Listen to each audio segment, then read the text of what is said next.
আমরা চলে এসেছিলাম বড় কাছারিতে ছেলের মানসিক পুজো দিতে। তো সাথে থাকো, দেখতে থাকো।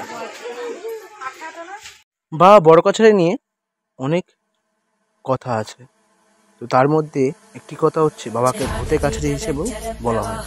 যদি বলেন কেন, তো এটি বহু কাল আগে, তো এই জায়গায় নাকি যে বটবৃক্ষটা আছে, যে এখনো পর্যন্ত হয়ে আছে, থেকে বহু বছর আগে, কত বছর আগে সেটা আমিও হয়তো বলতে পারবো না।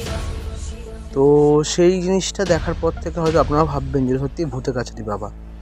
তো বাবার কাছে সবাইকেই যেতে হয়। যাই হোক, বাবা ছেলের মানত ছিল, এখন চুল ন্যাড়া করানো হচ্ছে। তো আস্তে আস্তে চুলটা ছেলে তো খুব ফাঁকো করছিল, তার কারণে চুলটা আস্তে আস্তে কাটা হয়েছে। এবার ওকে স্নান ফান মানে ওকে ন্যাড়া করানোর পর ওকে বাবার পুকুরে স্নান করাতে হবে, যে পুকুরে বন্ধুরা শোল মাছ ছাড়া হয়, বাবার নামে শোল মাছ ছাড়া, অন্য কোনো মাছ এই পুকুরে নেই, শোল মাছ আছে প্রচুর।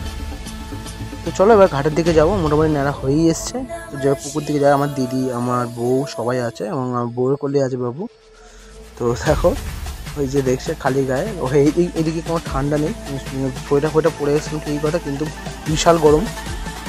আর এই রাস্তাঘাট চটচট করছে, কারণ বাতাসা নোট দেওয়া হয়। তো এখানে মঙ্গলবার, বৃহস্পতিবার, শনিবার এলে বিশাল ভিড় হয়, রবিবার এলে তো আরও ভিড় হয়। তবে যেহেতু গেছিলাম অফ দ্য ডে, বুধবার, তার জন্য অতটা ভিড় হয়নি, ফাঁকা। এই বাবার পুকুরেটা, বাবার পুকুরে স্নান করে এবার বউ উঠে এসে এখানে বেহুলা লক্ষ্মীন্দর আছে, তাদের পায়ে সিঁদুর দিচ্ছে এবং মাথায় সিঁদুর দিচ্ছে। তো চলো সাথে থাকো, বাবার নাম ডাকো। বড় কাছারি বাবা স্থানটা আমি আপনাদের বলে দিই, এটি দক্ষিণ চব্বিশ পরগনার অন্তর্গত বিষ্ণুপুর থানার নিকটবর্তী স্থান, বাখরাহাটের নিকটে অবস্থিত বড় কাছারি বাবা বড় কাছারি বা ভূতে কাছারি। তো বেহালা থেকেন বা যারা হাওড়া থেকে যাবেন, তারা সোজা ওখান থেকে তারাতলা বাস ধরবেন, এবং ওখান থেকে সোজা নেমে আরও একটি বাস চেঞ্জ করে আমতলা যাবেন। যাকে জিজ্ঞেস করেন বড় কাছারি, সেই ওখান থেকে আপনাকে যেতে হবে বাবা বড় কাছারি মন্দির। প্রচুর দর্শনার্থীর ভিড় হয়।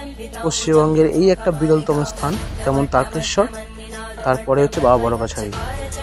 এখানে আসবেন, বহু লোক গেছে, যারা গেছেন অবশ্যই কমেন্ট করবেন এবং শেষ পর্যন্ত ভিডিওটা দেখতে থাকুন।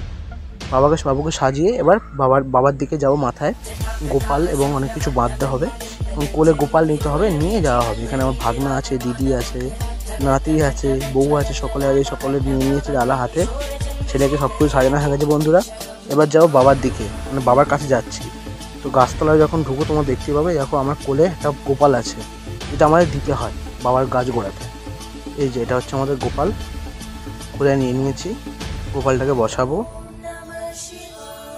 চলে এসেছি বাবার সম্মুখে। এই যে গাছ, বহু বছরের গাছ, আজও কেউ বলতে পারে না কত বছরের গাছ।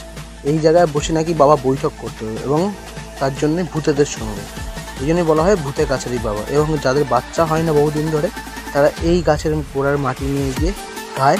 এবং শুনেছি বহু মহিলাদের বাচ্চা হয়েছে এইভাবে, যারা নিঃসন্তান হয়ে বহুদিন বসে থাকে তাদের। তো চলো, এরকম 7 পাক আমাকে এখান থেকে করতে হবে। তো আমি এখানে 3 পাকই করবো, যে বিজোড় করতে হয়। ঘুরে বাতাসা নোট দেবো, ঠাকুরের কাছে বাতাসা। ভিতরে ফোন অ্যালাউ নেই, তো বাইরেটা ক্যামেরা করে তোমায় দেখাতে পারবো। সাথে থাকো, আর ভিডিওটা ভালো লাগলে অবশ্যই কিন্তু শেয়ার করো। আর আমার ডেসক্রিপশানে আমি দিয়ে দেবো কীভাবে বড় কাছে আসতে হয়, আরও একবার ভালোভাবে দেখে নেবেন।